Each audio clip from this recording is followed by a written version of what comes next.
আমি অর্ণবী ব্যানার্জি আপনাদের সকলকে স্বাগত জানাচ্ছি আমার নতুন ইউটিউব চ্যানেল গল্প ঘর। আমি অর্ণবী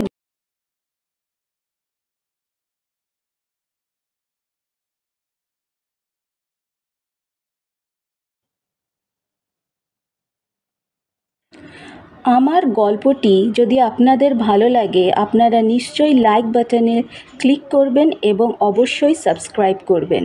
ধন্যবাদ।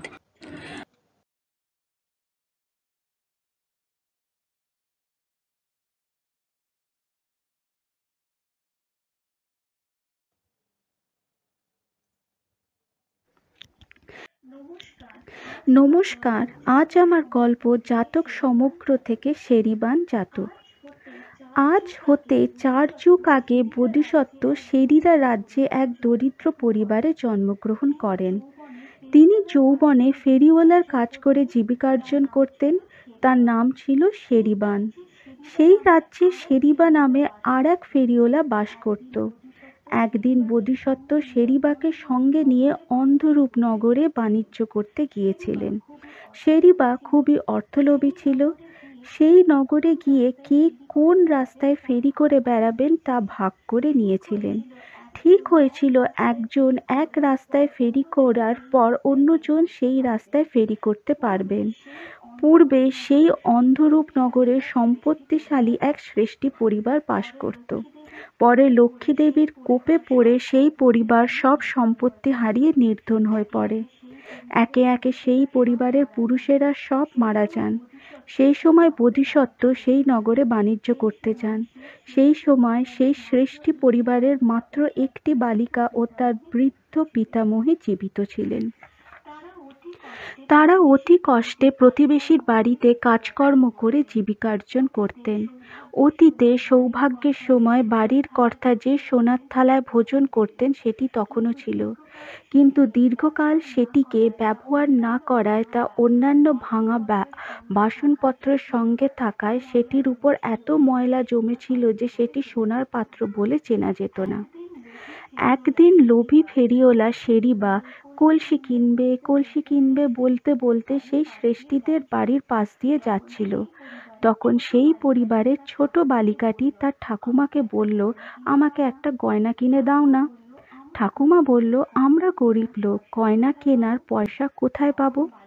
তখন বালিকাটি সোনার থালাটা বার করে তার ঠাকুমাকে দেখিয়ে বলল, এই থালাখানা বদলে নিলেই তো হয়, ওটা তো আমাদের কোনো কাজে লাগে না।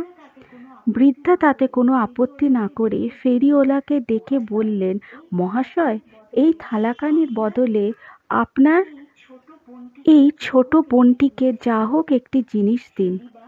সেরিবা থালাখানি নিয়ে উল্টে পাল্টে দেখে বুঝল সম্ভবত এটা সোনার থালা, কিন্তু সেটা প্রকৃত সোনার থালা কিনা তা পরীক্ষা করার জন্য একটি ছুঁচ দিয়ে তার উপর দাগ কেটে দেখল। তখন সেটা যে সোনার সে বিষয়ে তার আর কোনো সন্দেহ রইল না। কিন্তু লোভী সেরিবা ভাবল যে বিনা পয়সায় এটা নেবে, তাই সে সত্য কথা গোপন করে অবজ্ঞার ভান করে বলল, এর আর দাম কি? এটা সিকি পয়সা, অর্থাৎ 1 পয়সার 4 ভাগের 1 ভাগ দামে কিনলেও ঠকা হয়। এই বলে বাসনখানি সে হেলা ভরে মাটিতে ফেলে দিয়ে চলে গেল। কিছুক্ষণ পরেই বোধিসত্ত্ব সেই রাস্তায় ফেরি করতে এলেন। তিনিও সেরিবার মতো একই কথা বলে দাঁড়ে দাঁড়ে ঘুরতে লাগলেন।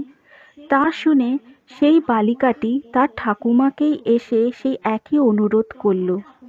তখন ঠাকুমা তাকে বললেন, দেখলে তো, এই বাসনটার কোনো দাম নেই, আর কোনো কিছু বদল করার মতো নেই। তখন বালিকাটি বলল, আগের ফেরিওয়ালা লোকটা ভালো নয়, তার কথাবার্তাও ভালো নয়, কিন্তু এই ফেরিওয়ালাটি ভালো, লোকটির কথাও ভালো, এ হয়তো বাসনটা কিনতে পারে। ঠাকুমা তখন বোধিসত্ত্বকে ডেকে সেই বাসনখানি দেখালেন।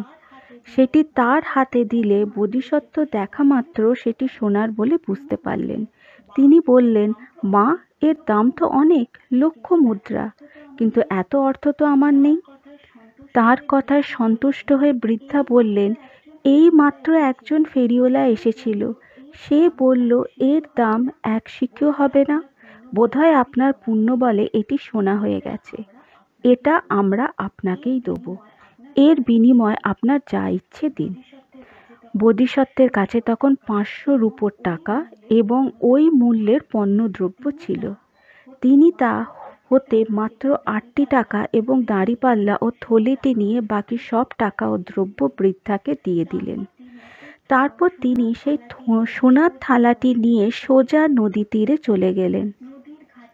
নদীর ঘাটে গিয়ে তিনি মাঝিকে 8 টাকা দিয়ে তাকে তাড়াতাড়ি নদী পার করে দিতে বলেন।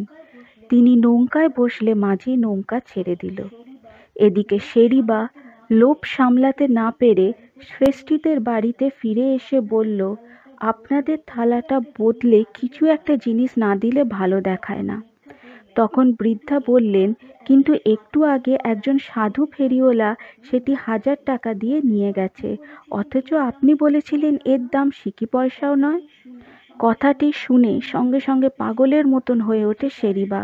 সে তার সব টাকা ও মালপত্র মাটিতে ছড়িয়ে ফেলে দিয়ে শুধু দাঁড়িপাল্লাটা নিয়ে ঘোরাতে ঘোরাতে রাস্তা দিয়ে যেতে যেতে বলতে লাগলো, আমার 1,00,000 মুদ্রার সোনার থালাটা নিয়ে গেছে। শেরিবানের সন্ধানে সে নদী তীরে ছুটে গেল, কিন্তু গিয়ে দেখলো নৌকা ছেড়ে দিয়েছে। সে ডাকলেও মাঝি নৌকা ফেরালো না। তখন শেরিবা ক্ষুধা, তৃষ্ণায় ও শোকে দুঃখে এতটাই কাতর হয়ে পড়ল যে তার হৃৎপিণ্ড ফেটে মুখ দিয়ে রক্ত উঠতে লাগলো। সে তৎক্ষণাৎ প্রাণত্যাগ করল। এইভাবে সে অতি লোভের ফল পেল এবং বোধিসত্ত্ব তার সাধুতার ফল পেলেন। ধন্যবাদ।